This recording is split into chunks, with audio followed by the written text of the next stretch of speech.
Good morning. It is Thursday, October 15th, 2020, and Bed Talk number 148. And yes, this is the fifth in the series on feedback.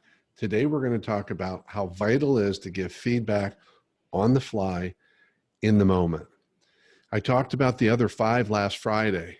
Go back and listen to those. I'm not going to repeat them today. I'm not going to make it easy for you. So there are five. And the fifth one I'm sharing today is about the importance of giving feedback on the fly right now in the moment, because that is the only feedback that gives the best opportunity for real understanding, complete context, and the best opportunity to learn.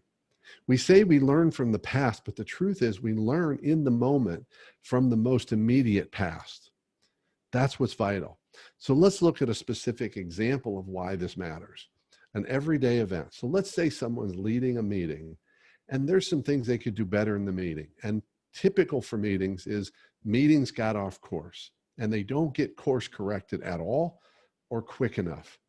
So imagine that you walk out of the meeting, Bob's leading the meeting, and on the way out, you say, "Hey, Bob," you pull him aside, you ask the magic question, and this is something to keep remembering around feedback. I don't know if I've repeated enough. Are you open to feedback?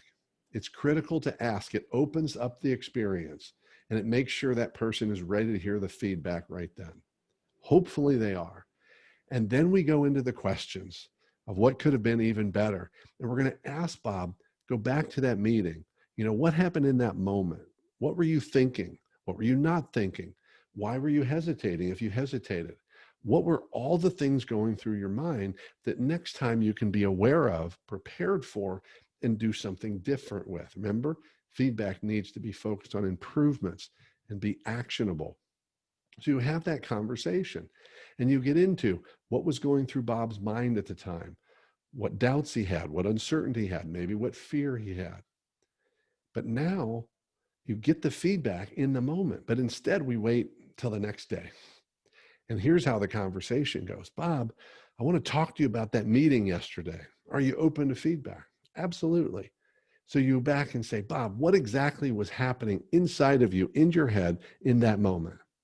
If it's a day later, a good chance Bob's going to remember some of it, but not all of it. Now, hopefully you've got enough trust that Bob is willing to share exactly what happened. But the truth is he doesn't remember all of it. It's been a whole day later. He's moved on to the next project. So have you. Now imagine it's not the next day.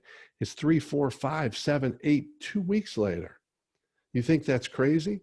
But I will tell you, most of the time, when I ask leaders, have you given that person feedback? They'll say, "No, I really need to." When did that happen? 2, 3 weeks ago. At that point, the best you're going to get is a vague recollection, which results in vague feedback, vague understanding, and almost complete, if only minimal, understanding of what needs to change to be better in the future. That's the reality of it. The key is get that person right now on the fly, in the moment, give the feedback where they can tell you everything they know that was going on. Hopefully they'll be honest. And you can give feedback through your questions based upon everything that was happening, not vague recollections. Change happens in the details. Change happens in the micro understanding of exactly what was going on in that moment. And the further you get away from the moment, the less rich, the less actionable, and the less helpful your feedback is. So that's it. Feedback on the fly, in the moment. Commit to it. Make time for it. It matters. And that's what leaders do. Keep taking care of yourself and everyone around you. By all means, stay connected. And if you have other questions on feedback, reach out to me. Let's have a conversation about how you can be masterful at feedback.